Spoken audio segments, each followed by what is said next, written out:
আসসালামু আলাইকুম ওরহমতুল্লাহি ওবরকাতুহু। আজকে আমি দেখাবো হুকু EQ2 এই ব্লুটুথ হেডফোনটি কিভাবে ব্যবহার করতে হয়। এটিতে আমরা দেখতেছি একটি লাইট জ্বলতেছে, অর্থাৎ এখানে দুটি ইয়ারফোন রয়েছে, লেফট এবং রাইট দুই কানের আর কি। দুইটি এখানে চার্জিং মানে চার্জ হচ্ছে, অর্থাৎ এখানে চার্জ ফুল হওয়ার কারণে এই কালারটি একেবারেই জ্বলেই আছে। যদি এখানে চার্জিং হতো তাহলে এটা জ্বলতো, নিভতো, এভাবে থাকতো, মানে জ্বলবে, অফ হবে, অন হবে এভাবে লাইটটি। এটি একটি বিষয়। আর এটিকে আমরা যদি চাই এগুলো নিয়ে ফেললে মানে আমরা কানে দিয়ে এটা ইয়ারফোনটি ব্যবহার করতে পারি। মূলত এটা অনেকটা কি বলা যায়, কেস মানে চার্জিং কেস বলা যায়, চার্জিং কেস হিসেবে ব্যবহার হচ্ছে, অথবা পাওয়ার ব্যাংকের মতো। এখানে মূলত একটা ব্যাটারি রয়েছে, এই ব্যাটারিতে আমরা চার্জ দিতে পারি মূলত এই টাইপ সি চার্জার দিয়ে, অথবা এটার সাথে একটা আপনাকে কেবল দিবে, সেটি দিয়ে আপনি চার্জ লাগাতে পারবেন। এটি অনেক দিন চার্জ যায়, আপনি এক সপ্তাহ মতো একবার চার্জ দিলে এক সপ্তাহ মতো যেতে পারে।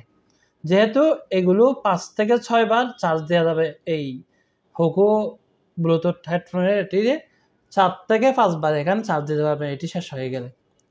এটি একটি বিষয়। আরেকটি বিষয় হচ্ছে আপনি এগুলো কিভাবে মোবাইলের সাথে কানেক্ট করবেন। এগুলো আপনি যখন এখান থেকে বের করবেন, বের করার পরে কানে দিলে আপনি ব্লুটুথ অন করবেন মোবাইলের। ব্লুটুথ অন করার পরে হুকু EQ2 এ ধরনের একটি ডিভাইস আসবে, সেটিকে আপনি ক্লিক করলে ওখানে আপনাকে পেয়ার একটা অপশন আসবে, সেটি আপনি ক্লিক করলে কানেক্টেড হয়ে যাবে।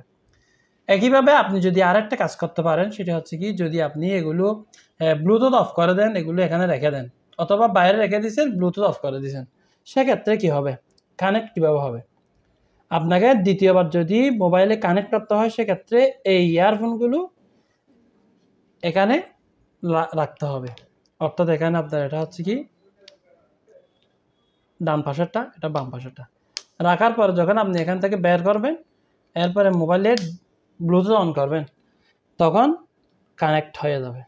আশা করি এভাবে আমরা এই ব্লুটুথ ওয়্যারলেস ব্লুটুথ অর্থাৎ ব্লুটুথ হেডফোনটি ইউজ করতে পারবো। টাইম টিভি 24 চ্যানেলটিতে নতুন হয়ে থাকলে সাবস্ক্রাইব করুন এবং লাইক কমেন্ট করে সাথে থাকার জন্য ধন্যবাদ।